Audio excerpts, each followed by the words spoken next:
The Angel Oak ecosystem is really connecting the largest cohort of investors that have created wealth with the largest cohort of young borrowers that are now looking to grow their lives and build wealth.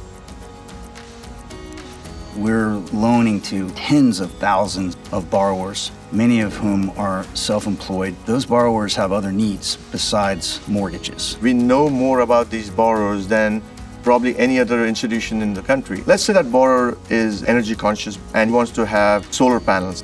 Well, Angel Oak has institutional investors that invest in what we call environmentally conscious investments. And they would love to make that loan. We know that that borrower has been in our ecosystem for 3+ years, has made payments on time. They don't have to go apply to a new entity, show the records again. All we are doing is then matching that borrower to that investor that has a need. And what that does is it lowers the barriers, which is what I call frictionless finance. And Angel Oak is the intermediary that allows that to happen.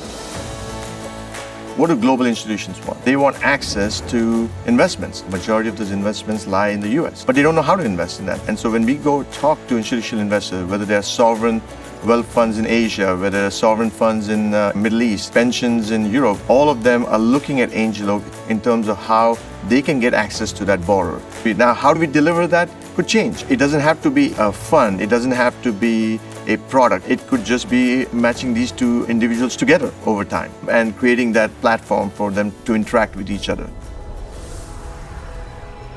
A lot of this stuff is thinking where the world's heading. If you are an asset manager that is just fixated on growing our assets under management, you don't think outside the box. We want to be long-term partners.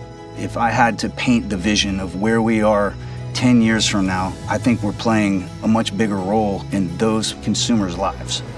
We think about the growth of Angel Oak as how many interactions we've had, how many new customers we are talking to, whether it's a customer on the investing side or a customer that needs to borrow from Angel Oak. And if you think through organizations that have lived for 50+ years, it has been those types of relationships that have built the firms. Finding the consumer, identifying the needs of that consumer, finding the investor, identifying the needs of that investor, and connecting the dots. That is the Angel Oak ecosystem